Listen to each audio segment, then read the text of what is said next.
खेमका जी को लौटा कर ले आएंगे। राजा को आपने मार दिया, हम मान लिए, आपने पकड़ लिया, लेकिन ये जो हत्याएं हुई हैं, क्या वो लोग वापस सरकार पूरी तरह से सो चुकी है, उनसे कार्य नहीं हो रहा है, तो वो दूसरों औरतें सुरक्षित हैं, ना व्यापारी सुरक्षित हैं, कोई भी सुरक्षित नहीं है यहाँ।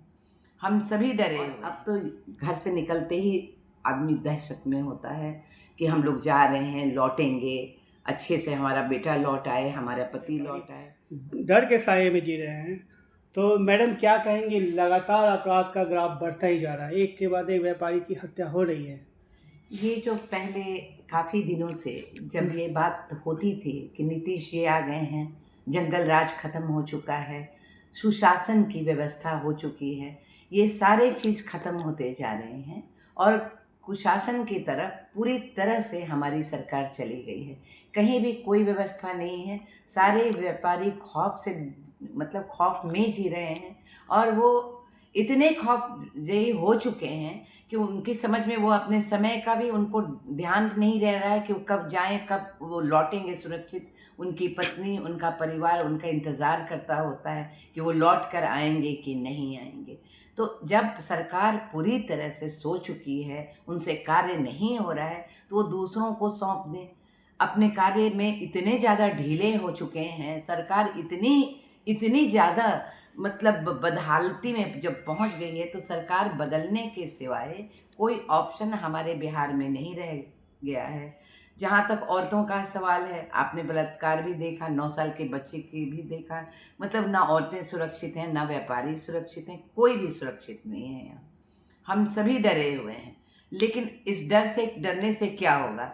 जो मौजूदा हालत है उसको बदलना ही हमारा मेन लक्ष्य है और हम लोगों को उस लक्ष्य के तरफ प्रशांत किशोर के साथ, जनसुराज के साथ, जो घर घर में जनता का सुंदर राज बनाना चाहती है, जो आज के दिन में प्रजातंत्र राजतंत्र की तरह बदल चुकी है। किसी के पिताजी अगर हैं तो उनका बेटा गद्दी संभाल रहा है, ये राजतंत्र ही तो है। चाहे आप कहीं देख लें, मैं नाम नहीं बताऊंगी, आप लोगों को पता है कि किनके बच्चे क्या क्या काम कर रहे हैं और किस तरीके से कर रहे हैं। हम सिर्फ जनसुराज हमारी कोशिश कर रही है कि आप लोगों की आंखें खुलें, वर्तमान हालात देखते हुए आपको चाहिए कि अपनी आंखों को खोल करके और देखें कि क्या इस राज्य में अब वो राज्य रह चुका है जो पहले हुआ करता था कभी। मैं ये नहीं कहूँगी कि जब नीतीश जी आए थे, जब प्रशांत जी उनका हेल्प कर रहे थे, उन दिनों ये राज्य था, उस वक्त कुछ और बातें थी, लेकिन धीरे धीरे धीरे धीरे सारी चीज़ें डिटोरिएट करते चली गई हैं और अब तो घर से निकलते ही आदमी दहशत में होता है कि हम लोग जा रहे हैं, लौटेंगे, अच्छे से हमारा बेटा लौट आए, हमारा पति लौट आए, बस इसी उस पर लोग जी रहे हैं। तो इसका मतलब है कि सरकार अपने कार्य को करना बंद कर चुकी है और कुछ भी नहीं कर रही है, सो रही है हमारी सरकार।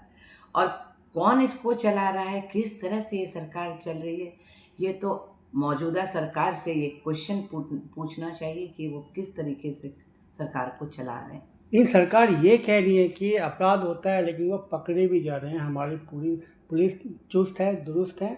तो क्या आप खेमका जी को लौटा कर ले आएंगे? राजा को आपने मार दिया, हम मान लिए, आपने पकड़ लिया, लेकिन ये जो हत्याएं हुई हैं, क्या वो लोग वापस आ जाएंगे? मैं ये पूछ रही हूँ आपसे, क्या वो वापस आ जाएंगे? आपके मार देने से पुलिस का तभी क्यों नहीं दुरुस्त रही जब उनकी हत्या हो रही थी? उस वक्त पुलिस कहाँ थी? पुलिस ठीक है, आप पकड़ कर लिए, इससे क्या हुआ? कोई भी आदमी जिंदा नहीं। इसके पहले भी 2 साल पहले भी खेमका साहब के बेटे का मौत हुआ था, उसके भी जिम्मेवार कौन थे?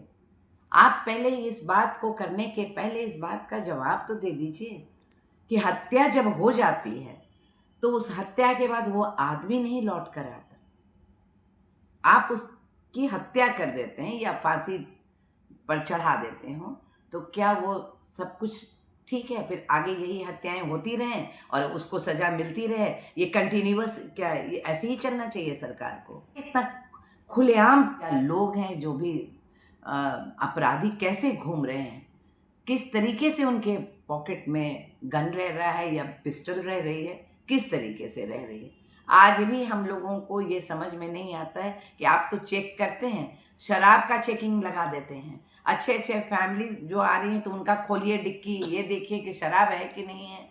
आप तो लेकिन एक अपराधी मार कर चला जा रहा है एक आदमी को जो क्लब से निकल के आ रहे हैं। तो ये कैसा है, ये कैसा मतलब पुलिस की कैसी व्यवस्था है, ये आप हमें बताएंगे या जनता से पूछिए? जनता से पूछिए, जनता बताएगी कि किस तरह से कहर में, किस तरह से अंधकार में हम लोग जी रहे हैं। हम